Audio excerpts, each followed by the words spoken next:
All right, we're going to call to order the Committee of the Whole Agenda meeting on April 11th, 2022 at 5:02 p.m. Start out first with appearances. We have Blake Prince, the Electrical Superintendent, about solar rates and electrical purchases. Go ahead, Blake. Can you guys hear me? Because we can't hear you. Yes, we can hear you. We're on mute. Okay. Did you get it? Can you hear us now? Or don't know how did she say? Thank you, Kathy. I was gonna ask the same thing. I can't hear anyone either. Thank you, Jackie. Can you hear us now? Nope. I wonder if it's because of this. How about that? Yeah. Okay. Can you hear Now I us? can hear Can you. you Thank hear you, us? Patty. Yep. Great. Thank you. Oh, technology. All right. We called the meeting to order, and we're just going to start with Blake, our Electrical Superintendent, on solar rates and electrical purchases. Okay, I'm here more for you guys' information, so you guys understand the prices and everything. If you have any questions on it. You turn on the microphone, please. What's that? You turn on that microphone, thank you. So the new solar rates are what we do yearly. We take last year's average rate, divided by 12, and then that's our average solar rate. I don't know if you guys had any questions on the handouts that you guys received, but these rates are posted on the city website for the solar customers to see what their average return would be on their solar rate. It also explains what we paid average for the year on there too. So, and these are all, like I say, either posted on the website or we have the solar books that are in the office. I don't know if you guys had any questions on this at all. I mean, it's pretty.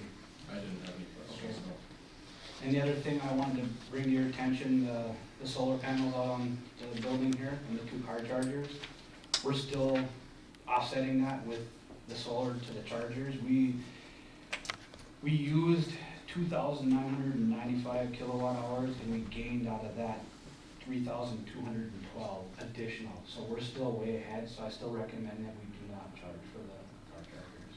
So, I don't know if you guys have no questions on that. And then what I wanted to bring up is the purchases of the 3 transformers. If you guys don't have any questions, I guess it's a large dollar amount. This is probably the most I've ever spent on transformers. I mean, it's like $87,000. And so you're aware that we are now like almost signing contracts when we buy these now because the prices are changing so drastically. It's written in here that if it goes above or below 2%, they'll either credit us or we have to pay more. Highly doubt it we'll get a credit, but just so you guys know that this might not be the last price. So, and it's all the vendors that I went to, same language. So, but if you guys have no questions, then that was it. Go ahead, Robin. Blake, I was just curious, are these transformers that are just going to be in stock in case we need them? One transformer is. And then, so what's the estimated time of arrival? Because I know at one of the utility meetings, we were talking that they were like months out. So there's 3 different transformers here. There's one, I don't know if you guys are aware, that Tesla's put in a supercharger up at Seagram's parking lot up there. That transformer is a refurbished one. This is the first time since I've been here that I've ever given a customer the choice or the option to choose what they wanted to do. Normally, I determine that you're getting this product, this is what you're doing. But if I did that, the one vendor was 60 weeks out, and the next vendor was, I think, 30 weeks out, but they were almost double the price of the first vendor. And the third vendor was the refurbished one for $18,000. And I just said, you guys pick, I don't care. And they want to have it running this summer, so that was the only viable option. So they're paying for that transformer, we'll pay for it up front, they'll reimburse us, and then if it goes, we replace it. There's a 5-year warranty on it, so I don't know, I have confidence that it'll be just fine. And the wastewater plant and That one's 1,000 KVA, and then I have a 750 for backup, that's the one that I have. Those ones are 60 weeks out. So, and then just so you know, like, single phase transformers, we have some of them backups, those are the ones that are like 3 years out. So, I have no idea what the fix for that would be. Even if I order it now, it would be just, it's too late. But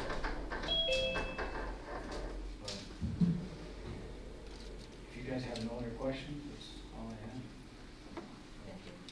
All right? Can you see the hands, if there's any hands raised in there? All right. Thank you, Blake.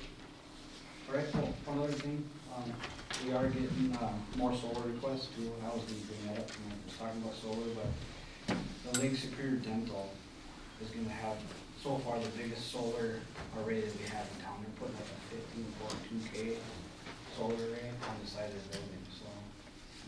And this is one of the multiple requests now. I'm pretty sure they're moving forward, but I have probably a half dozen other ones, and then I know I've talked at utility meetings about the demand for car chargers. I mean, this is just going forward at a very fast pace, and there's just so many unanswered questions, and one of them is what we're gonna charge Tesla for their chargers. Because if I could say that per se, it's probably like a very undesirable road. If you guys are free, or I don't know if you guys understand how we're built on our bill, but we're billed by our peaks. And then the wider our peaks, the more we pay for demand. Well, what them chargers could possibly do is bring our peaks up. And if we pass that on to Tesla, it would be unfeasible to even have the charger there. So I've been talking with Minnesota Power, and I'm trying to figure out how they're designing their rates. So obviously, before we go forward, I'll bring that to you guys, and we'll figure that out from there. So, all right. Thank you, Blake. All right, thank you. All right. Second, I have Tim Costley, our city attorney, city clerk designation. Go ahead, Tim. Yeah, I don't know if you guys got my memorandum. Yep. But it Just should all be at their today? desks, and I've emailed it to the counselors Yeah. who are on Okay. Zoom. Because, I wanted to give this to you last week and it just didn't get in the packet, but I can talk about it. I don't wanna talk about it very long because it's not that complicated, but the long and the short of the rule of the city clerk is this. You can take the charter, and neither the charter nor the code set up the position of city clerk. However, the charter says the city can appoint any officers they deem necessary to run the city. What happened in this case was that back in 2019, the council passed a resolution appointing Ms. Nordine as the city clerk. And that was pursuant to a finding that the city administrator wanted to designate the city administrator's clerk duties that are provided in the code and the charter to the city clerk. That was passed by the city council. So at this point, that is a valid position in the city administration. The issue that's been raised about, can the clerk attest a signature by the mayor? My answer is yes, on a couple different fronts. Number one, the clerk's statutory duties in the state of Minnesota include signing all official documents. The purpose the clerk signs documents in the state of Minnesota is to attest signatures. Attest means verify that it's valid and correct. It's like being a notary without having to do the stamp, okay? And I also believe that the city administrator can delegate that duty to the clerk anytime he or she wants. So I don't see a problem with, obviously, our city clerk position. I think it's valid, and I think the clerk can attest to any signatures in the city, to be honest. And that's the conclusion. And I've given you the council resolutions and all the background information that got us to the point of getting Ms. Nardine appointed the clerk. Questions? Want to be straightforward to make this part of the city code, to establish a code section that outlines the duties of the city clerk. and would be, and if I had other things off my plate, we'll get to city code amendments, because that's one of the things I noticed when I started, is we need to redo the entire code. There's a lot of things that need to be changed. So that will happen, but it's not gonna happen in the near future. I'm not willing to work weekends and nights to get to that at this point, but it is on my list of things. Anything else? Are there any hands raised up in the?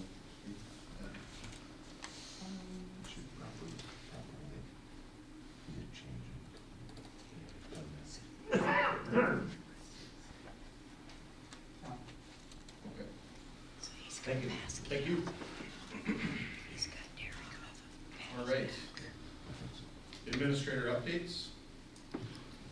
I think that we'll just, let Mr. Dunn talk at the 6 o'clock meeting instead, if that's okay? Introduce them. Everybody, this is our new interim city administrator, Joel Dine, or Dean? Dine. Okay. We're very thankful to have him here at our city, and can't wait to get cracking on a lot of good work that we have going. Thank you and welcome. Thank you. All right. Did you have any other attorney updates, Mr. Cosley? I do not. City clerk and HR updates. Thank you, Mr. Chair. You'll notice that there's a revised agenda at your desks. The first revision being, we had a request this afternoon, or actually it was this morning, but I was away from my desk at some meetings this morning. So we added it to the agenda by Lisa Mittling Knight. So she'll be scheduled as an appearance, the one and only appearance we have scheduled for the 6 p.m. meeting. And then also we had a request by Councilor Passy to move consent agenda item number 14 to new business. And then we also have a request by the finance director to add 2 items under new business. The first one is approving an internal transfer from the general fund to the permanent improvements fund in the amount of $200,000 for costs associated to upcoming improvement projects, including the Odegaard Trail project. And the second one is approving an amendment to the 2021 budget. And I believe those are recommendations from the Finance Committee. Yep. And she can address those in her report. Does anybody have any questions on any of those items? Could you just read that first one for me one more time, Patty? Sure. Consider approving an internal transfer from the general fund to the permanent improvements fund in the amount of $200,000 for costs associated to upcoming improvement projects, including the Odegaard Trail project. All right, thank you. I'll get that from you in the meantime. Okay. All right. Finance director updates. Thank you, Council President. So as Patty was saying, we had a finance meeting at 4 o'clock today, and just to go over the 2021 budget, and really there was no changes as far as additional expenditures. It was more of just doing those year-end transfers and having those approved by the City Council. The transfers that we would recommend at the end of the year would be the $200,000 from the general fund to the permanent fund. That can help with the Odegaard Trail, but also housing that is part of our infrastructure fund, where we take on those projects such as the waterfront and housing projects. And then we added an additional transfer to the capital equipment fund, and that is for all of our governmental purchases throughout the city. And I think that's fairly new, so we were trying to build up that fund balance reserve, and I think that $200,000 transfer will help at end of the year. Does anybody have any questions on those 2 additional items or concerns? Do we have any questions on Kathy. Oh, go ahead, Kathy. I- Counselor Harrison. I just wanted to say that this is recommended unanimously by the Finance Committee.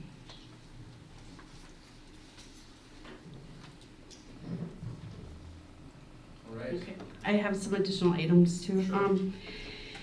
Then also, we did have Patty, myself, Joel, and Mr. Costley attended a meeting today with the DNR, and then also Craig Zamborski from Tall Ships, just to iron out all of the details. We did get confirmation from the DNR that the city does not need to be on the permit, so that permit will be between Craig Zamborski, the organizer, and the DNR. So they will work through that. I think that we got what we wanted today to move forward, so our public safety committee feels like they can move forward for planning the event. I don't know if you guys have any questions, or Patty or Tim, if you want to add anything about that meeting today. The only thing I'll tell you guys is that we did get what we wanted. We don't have the city on that permit anymore, which is great, as far as the liability aspect. There is an element of this that's going to still, I believe, use Don Holden Park, so I'm still gonna have to get an indemnification agreement with this entity. There is something that we will bring back, I think, on the agenda at the next meeting. There's another part to this, which is the Army Corps of Engineers granting a permit for the use of the break wall to this entity. The Army Corps of Engineers has submitted a letter of intent, basically, and they also want the city to be a permit applicant on that request. Again, I have the same concerns that were alleviated by the DNR, but if we get to the spot where the Army Corps of Engineers says we're not going to grant this permit without the city's participation, then for sure we're going to need a very good indemnification agreement with this company, because that's where that's where the most dangerous location is on this event. So I was given the letter agreement a while back. I did not do much with it pending this hearing today. Now that the DNR has basically taken us off the liability list for their property, I will address this, but I do have some concerns. We can fix it and make it work, but I guess if the DNR is willing to let the city off the permit, you know, we don't have any control down there. Once he takes this thing and starts the event, we don't have any say about what goes on down there, so I'm saying, why do we have to be on that permit and assume that liability? So it's the same argument I had with the DNR. So just give me till the next meeting to pursue that a little bit, to talk to these folks at the Corps. I don't know how quickly I'll be able to get a hold of them, but I will work on that this week and make some calls and see where we're at. Miles, did you have a question? No, I'm good, thanks. So is the DNR going to allow them to close the boat launch, or does that have to remain open? That does need to remain open, so that's what we were discussing, you know, with Craig Zamborski, to make sure what his plans were for the event fell in line, and he was able to carry out what he wanted to do with the event, with what the DNR is requesting. So they're having that lower area parking lot open for the boat access, and then also having an additional, I don't know what they, yeah, a quarter of that up on the higher portion for DNR overflow access. So, but Mr. Zamborski was on board with those changes, and I think everybody, like I said, felt pretty good about it. Counselor Erickson, did you have something to add? Yeah, I just wanted to ask, do we have a finalized event permit signed from us, or is that still in progress? That's still in progress. Thank you. Mr. Chair? Go ahead.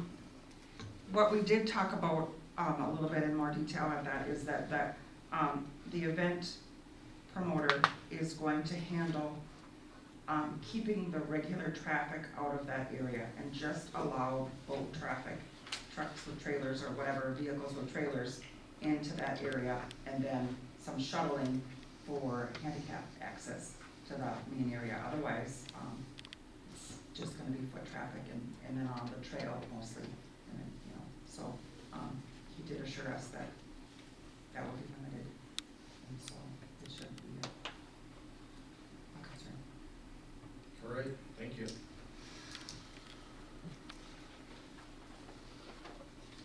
Counselor Erickson, did you have another question? Nope. All right. All right, community development planner update. Oh, go ahead. Sorry, You have I just something have else? just a couple more things. Oh, okay. I just wanted to go over some of the items on the agenda. Consent agenda item number 12, that's an FAA grant for $75,000 for the snow blower attachment. We do, after the meeting tonight, need to submit that. That's due today at like 12 a.m. Part of that was American-made products. However, we got a release from the FAA because the cost of the American-made snowblower was extremely higher than additional quotes that we got, so that was approved, and that's part of this. And I don't know if there was somebody from SEH maybe on tonight. I don't know if they are for sure. Good evening, everyone. I'm Casey Nowicki with SEH, and I am covering in for our project manager who is out ill today, but I can answer any questions if anybody has any.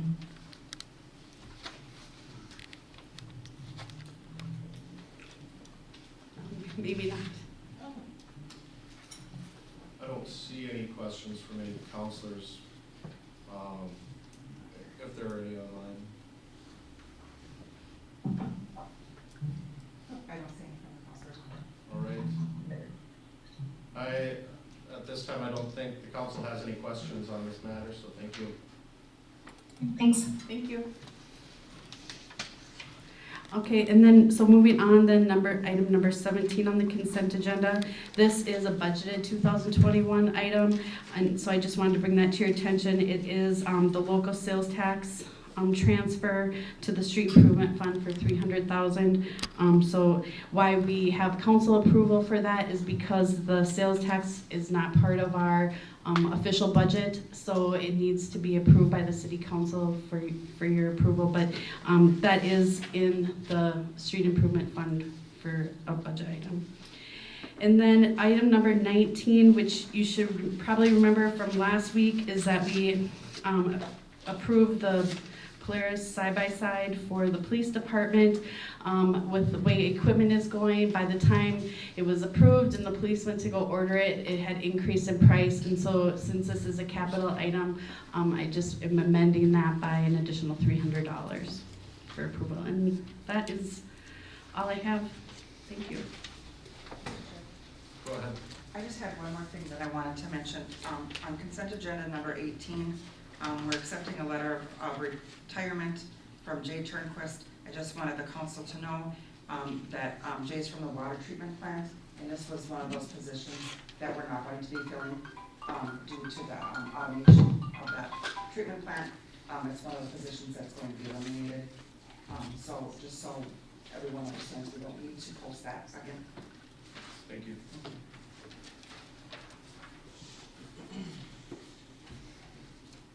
All right. Oh, go ahead, Councilor Renwald. Thank you, Mr. Chair. I would like to also ask that we could move consent agenda number 5 and set aside for discussion as well, which is regarding the hearing for the April 25th meeting to receive input regarding a proposed amendment for the city's short-term rental ordinance. Thank you. And you would like to see that under new business, Councilor Renwald? Yes, please. Yes, thank you. That will be new business item 6.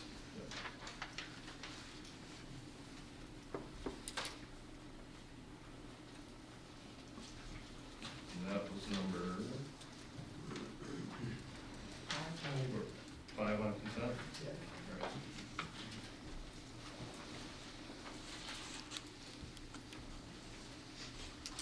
All right. On to, are you good finance director? All right, thank you. Community development planner updates. Thank you, Mr. Chair. I have no report for tonight. I just want to say welcome to Mr. Dine. Does anybody have any questions for me? Thank you. Thank you.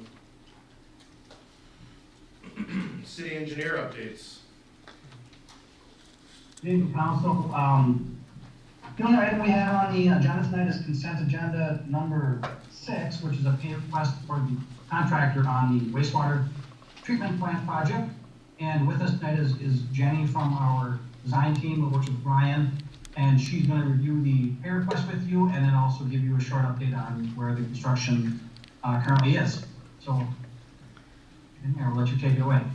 Good evening, everyone. I'm going to share my screen with you here, just so, I don't know if anyone's seen the plans or where everyone's at with that, but I figured it doesn't hurt to take a peek at this here. And so, can you see my screen? Yeah. Oh, here it comes. This one.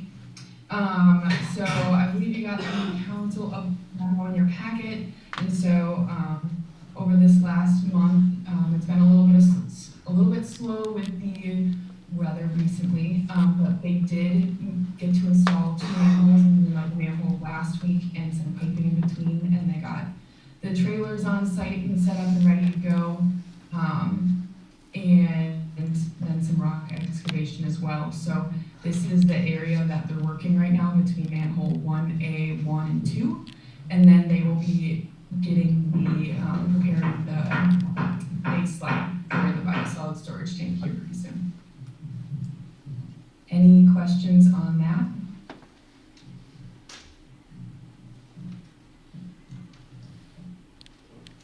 Okay, thank you very much. Jen, do you want to review the pay request? Yeah, sorry, that was my brief overview without getting into the dollar amount. So it included some rock excavation for when we blasted. It also included, do you guys want to see the dollar amount specifically? Sure. The breakout, there's the site preparation has the piping in it, which the piping that I showed you, that's highlighted there. And then they also had some electrical work on site to get the temp power set up. So slow progress here off at the beginning. And the total dollar amount is listed in the council package is $398,042.04. And that reflects the standard 5% retainage that we're holding back on work completed today.